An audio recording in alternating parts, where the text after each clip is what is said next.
Bill, Scott, Bill Doyle, Worcester Telegram. Can you just talk about the performance of Isaiah Thomas? He flew back from Washington last night, 1 o'clock game. He was at his sister's funeral yesterday, and how he performed. Well, I think the biggest thing you can say, he's the biggest winner. He's one of the biggest winners in this league.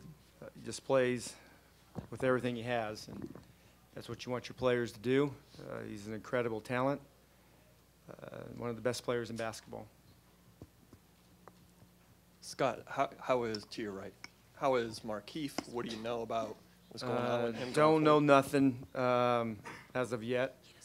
I watched the video. Didn't look good, but we'll see how he feels tomorrow and go from there. But I don't have an update yet.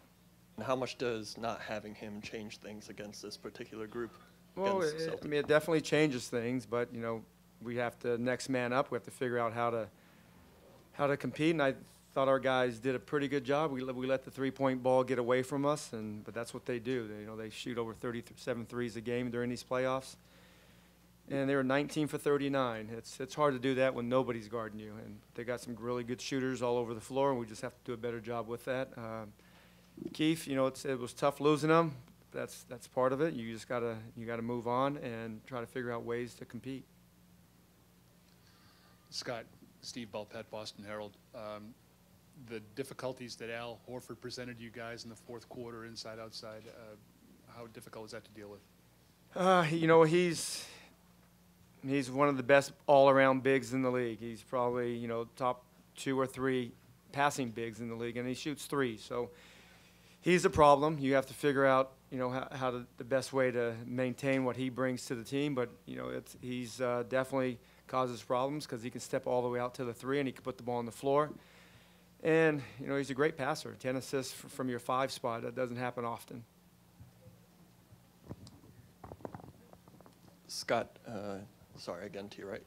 In the Atlanta series, you had single quarters that went really poorly for you in a couple of those games, and then you had one of ththose today. Is there any common traits there, or is this just a turnover-based thing, those quarters?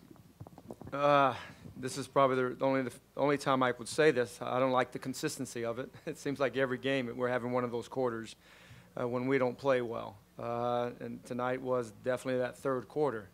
They did a great job of putting ball pressure and getting into us, and we did not do a good job of handling that. But definitely that third quarter, lose the third quarter by 20 points it's tough to make up.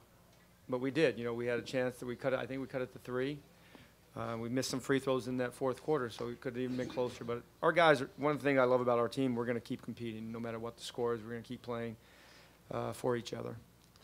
Scott, what can you do to reduce the quality of some of those three-point looks? We're going to take a look at it. We thought we had some opportunities to stop the basketball. You know, they're really good at driving and kicking out to threes, and we have to be able to handle the initial action of them attacking us, and you have to be able to do that without much help. But if you don't, they're gonna take a lot of threes. We just have to make sure they're contested. I don't think they were, just from my watching live, I don't think there were a lot of contested threes, and so we have to make sure we clean that up going into the next game. Scott, second row here. Before Markieff went down, Celtics only had 2 offensive rebounds. After he was gone, it went up to 10 offensive rebounds. I know he's not doing a lot of the grabbing, but what does his presence on the court allow you guys to do to be able to keep them off the boards? Well, he's a matchup problem. He can score inside, he can score outside. He puts the ball on the floor. You know, he gets 6 or 7 or 8 rebounds a game, but he blocks out. He knows how to play. He's a smart basketball player. We definitely missed them, but like I will tell the guys, there's no excuse. We got beat. We got beat. We gave up a lot of threes, and they made a lot of threes. So, but Keith, you know, we'll see how he feels the next few days.